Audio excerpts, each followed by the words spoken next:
So if we're thinking about complex global emergencies, it's actually quite helpful to go back to 2015, so 5 years before the pandemic, a really important moment in global history. Two fundamental global agreements were signed off. On the one hand, the Paris Agreement around climate change, and on the other hand, the SDGs, the Sustainable Development Goals. And what we have then seen, with much more concrete targets in the run-up to COVID, is that the general public, politicians, were able to observe how we were performing against a whole range of very ambitious, very important targets for human development. And what we have also seen is that we were failing from year to year to even begin on the trajectory of change that was required. Patience was running out, people went to the street, and we have seen on many fronts that we are reframing our targets around climate and the responses to many of the social goals being converted into what we call an emergency narrative. And that, of course, was then really picked up under COVID, a maybe more obvious, complex global emergency, but it also really has helped us to start to begin to appreciate that the world is now dealing with an entirely different type of emergency situation than, let's call them, the routine emergencies which particular cities and local governments are often exposed to, but also non-routine emergencies like earthquakes, flood events, maybe terrorism, these extreme events, which are all quite visible. They are quite clearly detectable by not just the political leadership, but also by civil society. But the kind of emergencies, these global complex emergencies I'm referring to, are of a different nature. They are long, they are political, they involve very difficult perceived or real trade-offs sometimes between lives and livelihoods. They are featuring enormous risks for societies and, of course, are exposed to the urgency to act. And it's in that context where we have set up the Emergency Governance Initiative, which is a partnership between LSE Cities at the London School of Economics, UCLG, United Cities and Local Governments, and Metropolis, a city and regional government network.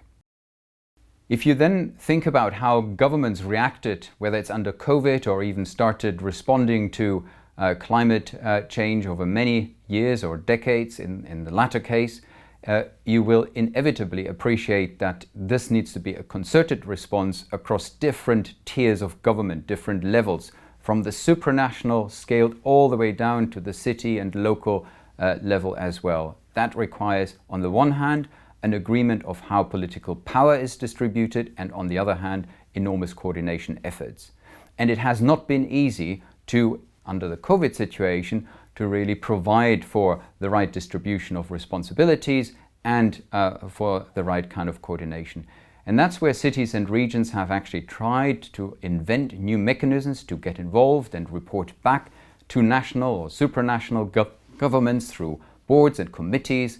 They have tried to set up networks that were first consolidating information from the bottom up. Here in London, we had a network of boroughs. We were really bringing together information on schools, on public health, and then called the minister and informed about these actions. City networks themselves have gotten involved in trying to inform the discourse on what are specific policy domains where cities can also take the lead and are not just on the receiving end by national governments.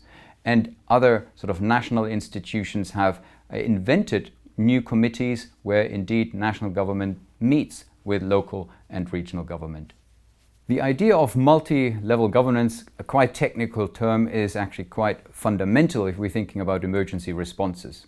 This is all about how different tiers of government, from the supranational to the national, the state, the city and the local, work together to address policy issues. If you move into the complex emergencies, you need to do this very quickly, and you do have to rely on the great competencies in different policy domains.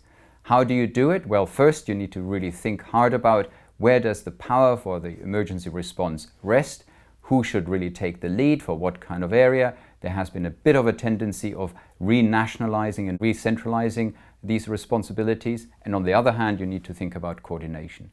Cities and regions have really done quite a great deal under COVID to become better at reporting back to national governments, but not only reporting back, but ideally sitting at the table when key decisions are being made about those areas where they can affect change and support local residents on the ground.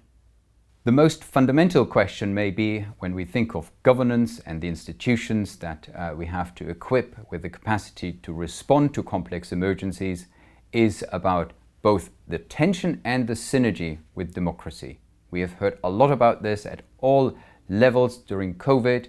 The debates about to what extent climate action is representative of the will of the people or not are relatively pronounced.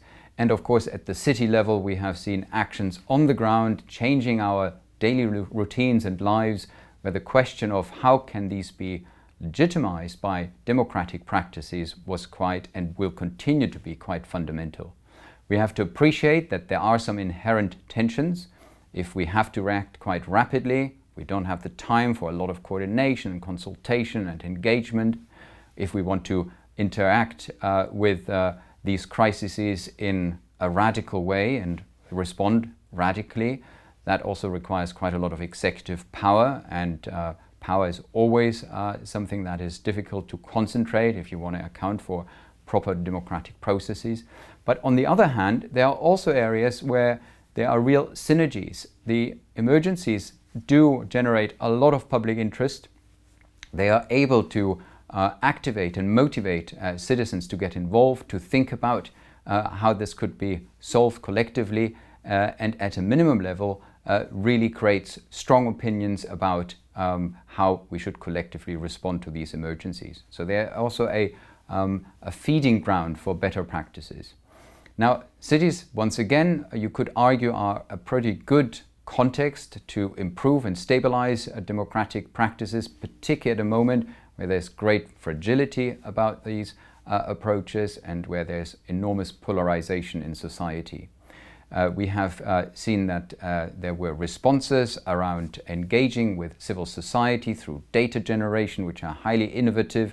The city of Taipei has enabled its civic tech community to provide very innovative mapping data information to its citizen. We have seen innovation around representative democracy to stabilize local elections, try to think about how they can take place even if there are lockdowns.